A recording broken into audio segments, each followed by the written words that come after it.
Okay, so to talk about what we're going to talk about today, we need to set the stage a little bit for what was going on in the time leading up to Jesus Christ. Okay, so we're going to go back a ways into the past and we're going to look at something that Hebrews used and that Jews used and continue to use, which is called the mikveh.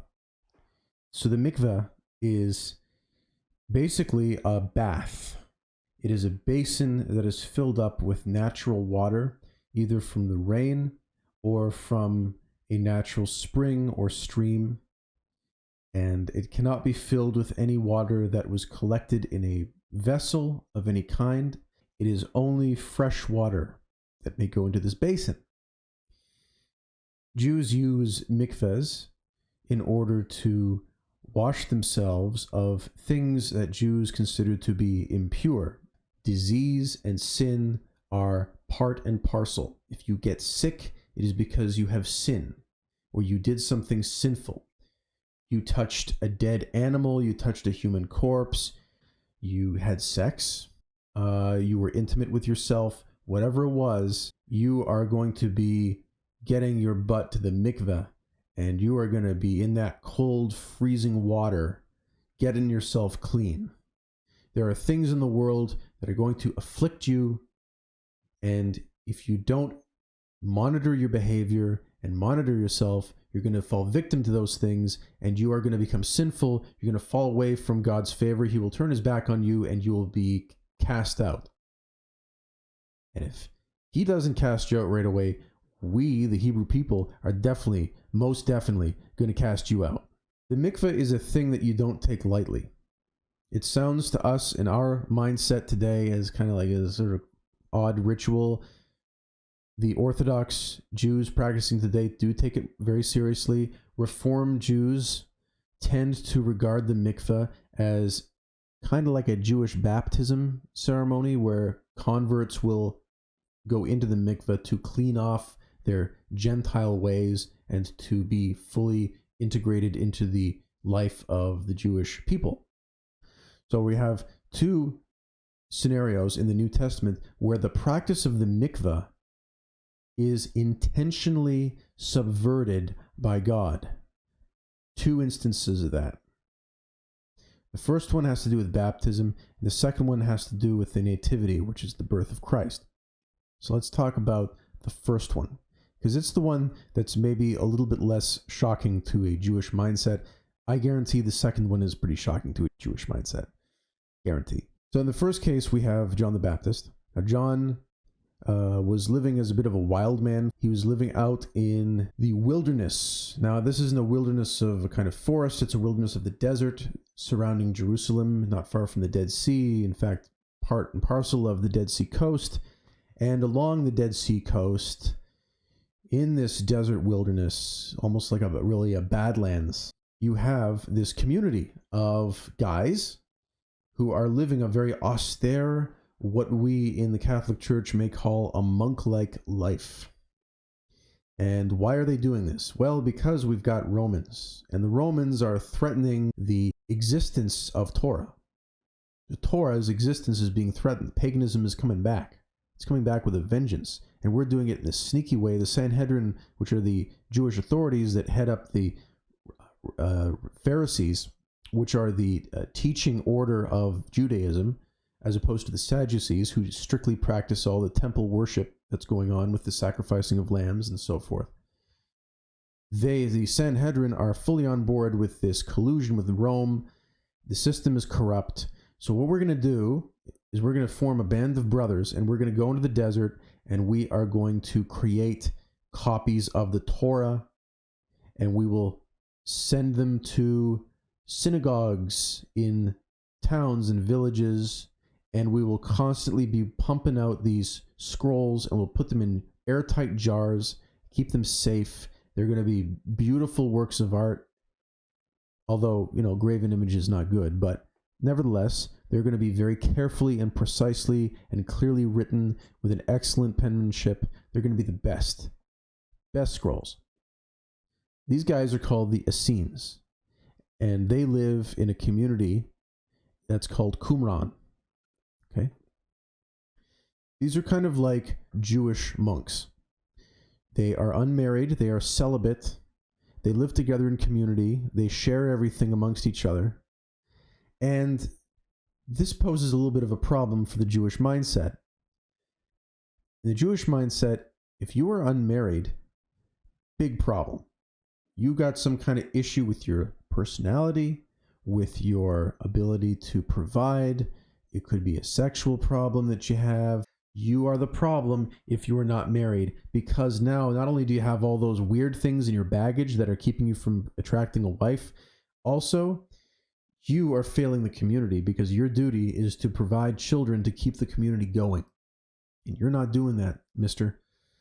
So these guys are doing something that is very offensive, in fact, to the Jewish mindset, but they're also making these scrolls, these Torah scrolls, keeping the faith alive and safe in a different way. So even though it's a little bit shameful, maybe a lot shameful, to know that your son is going to want to go to the Essenes and be one of these guys that's cooped up writing scrolls all day, at the same time, he's doing something in your way of thinking that's noble and good for the health of the people. So maybe that ameliorates some of your disdain for this group and this direction your son wants to go in. John the Baptist, his whole thing was about one baptism, a spiritual baptism for the forgiveness of sins to prepare the way of the Lord. That is his entire focus. That is leveraging the understanding of the mikveh and then simultaneously subverting it and reforming it into something different. It's not a mikveh where it's like, oh, I did something impure. Better hit up the mikveh, get it off me, come back out, I'm clean, I'm better. Okay? It's not like that. It's one time. The mikveh is an ongoing thing. So you can imagine that these Essenes living in Qumran, writing their scrolls all day, it's a time when you're expected to be sexually active in a monogamous, stable relationship if you're Hebrew. So if you don't have that monogamous, stable relationship, who are you going to be sexually active with? You are probably very likely to be doing it with yourself. This is going to mean that you are going to be using that mikveh all the time. And we have records that these guys were hitting up that mikveh every day. Some cases multiple times a day. And they all did it as a group because if any one guy was singled out, that would create discord and they would be able to bully that guy and make him feel bad. So instead, everybody did it as a group so that nobody knew who the biggest player in the team was.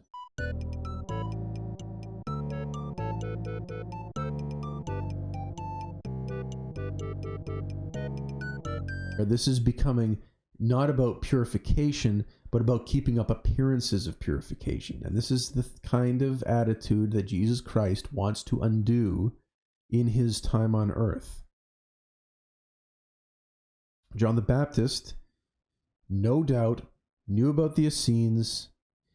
He may have even lived with them for a time, witnessed this behavior, and he was like scratching his head because he's like, these guys are they're just going to the mikveh like it's having a bath or something. Like they don't even care about the spiritual side of it. All they care about is just, oh, gotta clean up. Like it's just a rote chore for them.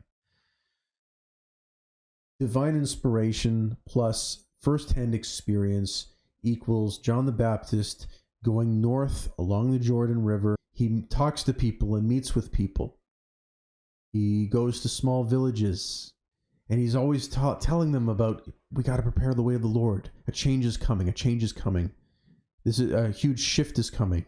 Prepare the way for the one who is to come after me, who is greater than I am. I will baptize you for one time in the name of the Lord for all of your sins, and then they're gone completely. And all you have to do is take that grace that you're going to get through baptism and stay on the narrow path, stay on the right path, wait for the one who's greater than I am.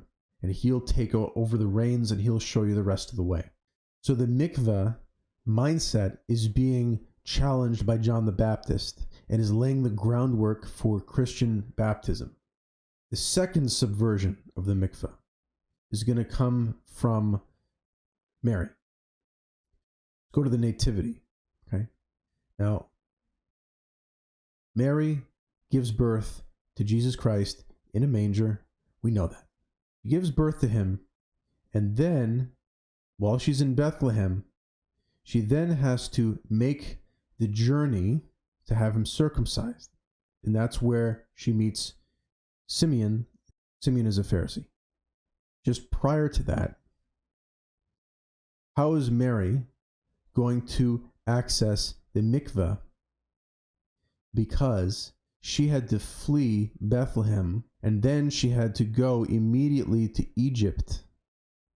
And here's the thing, you can't have a mikveh while you're trapped on a donkey going to these places.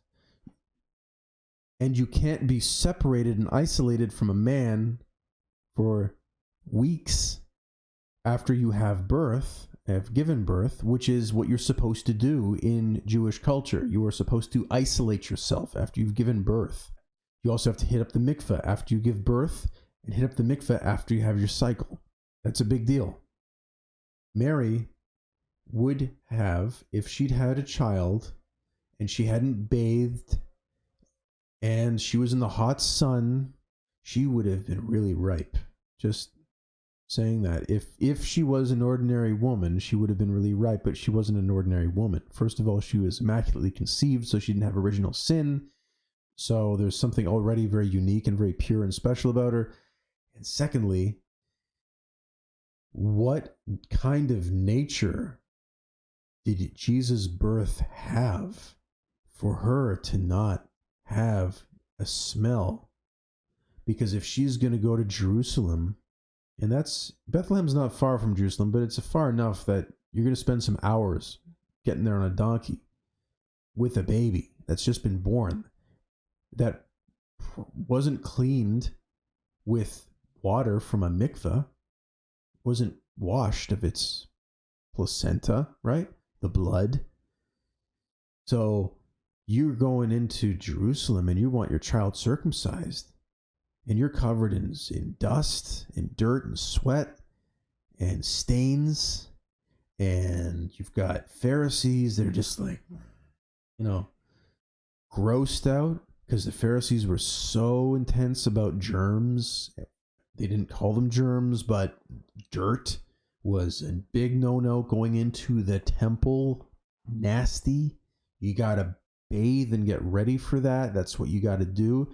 But they just make a beeline for that chamber, and they get in, and there's no question, recorded question, what's going on.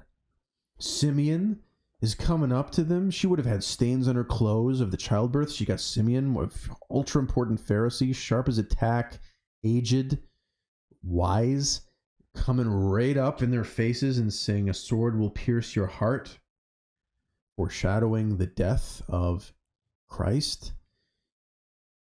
Like, that would never happen, ever, in this culture. If they even caught a little whiff of childbirth on you, and you just had your kid, and you're with your husband, and it's you and your husband, and you're not isolated, and they don't ask any questions, like, wow, what's going on? Then we come to the most horrifying thing, if you're Jewish, the most horrifying revelation that I have to share with you of all. So we've got John the Baptist subverting the mikveh. We've got Mary subverting the mikveh. We've got Joseph subverting the isolation protocol following childbirth. So we've got all of these things, all these different elements at work, subverting Jewish thinking. This is the ultimate point of my talk. Christianity should not be regarded as completely theologically on par with Christianity, such that we say things like Judeo-Christian and don't think about what we mean when we say that. Christianity is essentially, fundamentally, the most offensive possible ideology to the Jewish imagination that could ever exist. Incarnate God, complete denial of essential conditions of Jewish life, and all of the consequences that emerge from that blending of human and divine.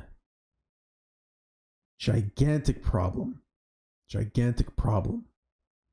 If you are Jewish, Christianity should not just be this little, trivial thing that's off in the periphery of your life. It should be the most offensive thing that you've ever heard, the most disgusting thing you've ever heard. Hideous. To think that God became a child and had to do his business on the side of the road is horrifying to the Jewish imagination. And it should be, because it is. And in being horrifying to the Jewish imagination, it is in fact liberating Jewish thought from the Pharisaical interpretation of Torah. All of this taken together is bypassing the entire Pharisaical and rabbinical schools direct to the apostles, a group of 12 men, and then transmitted to Gentiles, people who believe in a multitude of gods, and they are reforming their thinking because now the door is open to them to come in and worship one God by acknowledging that God became incarnate. This is how Judaism is subverted and transformed by Christianity in a way that really should be offensive to Jews. If you're Jewish and you're watching this, you have every right to be offended by this. Every right. That's part of what this is attempting to do. Okay?